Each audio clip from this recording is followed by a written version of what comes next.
You may have heard about the Quran's idea of paradise being 72 virgins, and I promise I will come back to those virgins. But in fact, here in the Northwest, we're living very close to the real Quranic idea of paradise, defined 36 times as gardens watered by running streams. Since I live in a houseboat on the running stream of Lake Union, this makes perfect sense to me. But the thing is, how come it's news to most people? I know many well-intentioned non-Muslims who've begun reading the Quran but given up, disconcerted by its otherness. The historian Thomas Carlyle considered Muhammad one of the world's greatest heroes, yet even he called the Quran as toilsome reading as I ever undertook, a wearisome, confused jumble.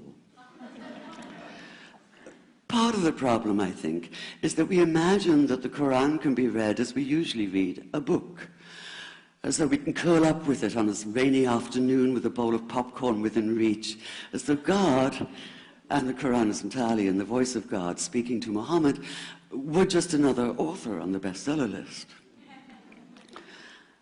Yet the fact that so few people do actually read the Quran is precisely why it's so easy to quote.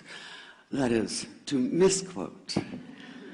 Phrases and snippets taken out of context in what I call the highlighter version, which is the one favored by both Muslim fundamentalists and anti-Muslim Islamophobes.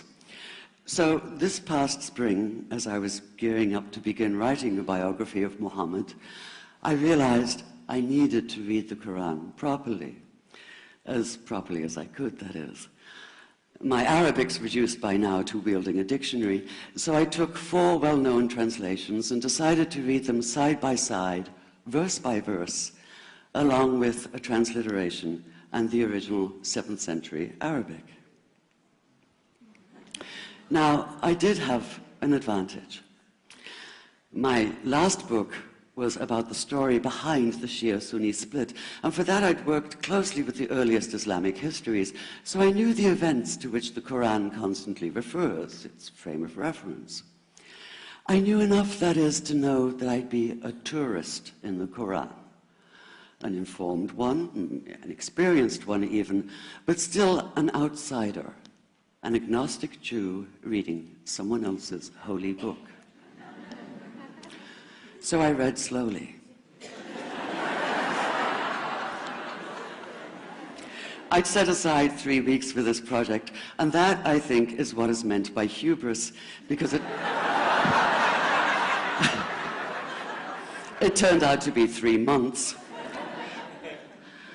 I did resist the temptation to skip to the back where the shorter and more clearly mystical chapters are, but every time I thought I was beginning to get a handle on the Quran, that feeling of, I get it now, it'd slip away overnight, and I'd come back in the morning wondering if I wasn't lost in a strange land.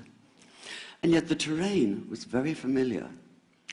The Quran declares that it comes to renew the message of the Torah and the Gospels, so 1/3 of it reprises the stories of biblical figures like Abraham, Moses, Joseph, Mary, Jesus.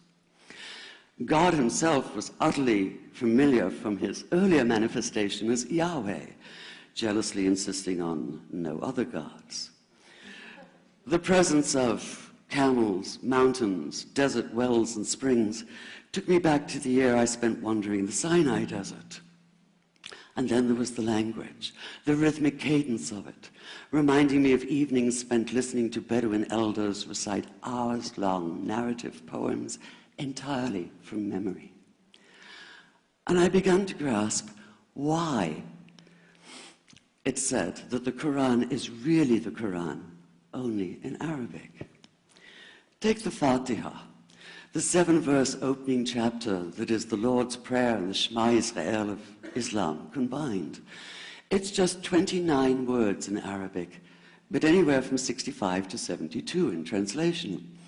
And yet the more you add, the more seems to go missing. The Arabic has an incantatory, almost hypnotic quality that begs to be heard rather than read, felt more than analyzed. It wants to be chanted out loud, to sound its music in the ear and on the tongue. So the Quran in English is a kind of shadow of itself, or as Arthur Arbery called his version, an interpretation. But all is not lost in translation. As the Quran promises, patience is rewarded, and there are many surprises. A degree of environmental awareness, for instance, and of humans as mere stewards of God's creation, unmatched in the Bible. And where the Bible is addressed exclusively to men, using the second and third person masculine, the Quran includes women, talking, for instance, of believing men and believing women, honorable men and honorable women. Or take the infamous verse about killing the unbelievers. Yes, it does say that, but in a very specific context. The anticipated conquest of the sanctuary city of Mecca, where fighting was usually forbidden. And the permission comes hedged about with qualifiers. Not you must kill unbelievers in Mecca, but you are allowed to, but only after a grace period is over. And only if there's no other pact in place.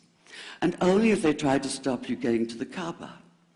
And only if they attack you first. And even then, God is merciful, forgiveness is supreme, and so, essentially, better if you don't.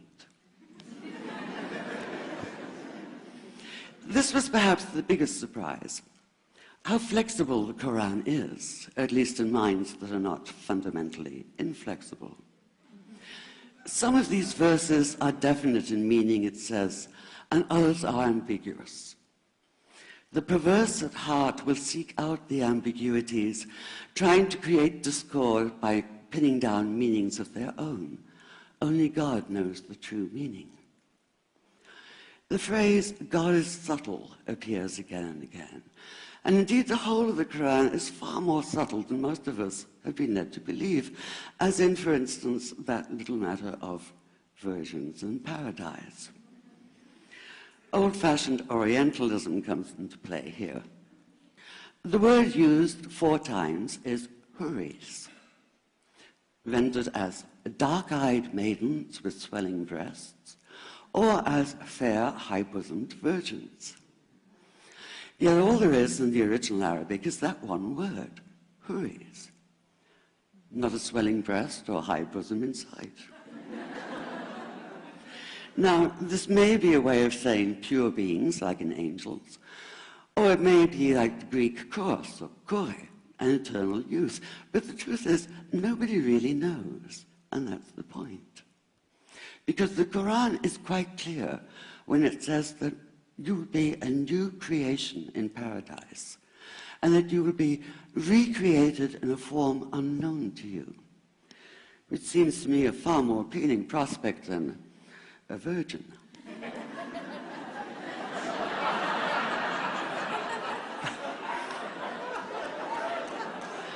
And that number 72 never appears. There are no 72 virgins in the Quran. That idea only came into being 300 years later, and most Islamic scholars see it as the equivalent of people with wings sitting on clouds and strumming harps. Paradise is quite the opposite. It's not virginity, it's fecundity, it's plenty, it's gardens watered by running streams.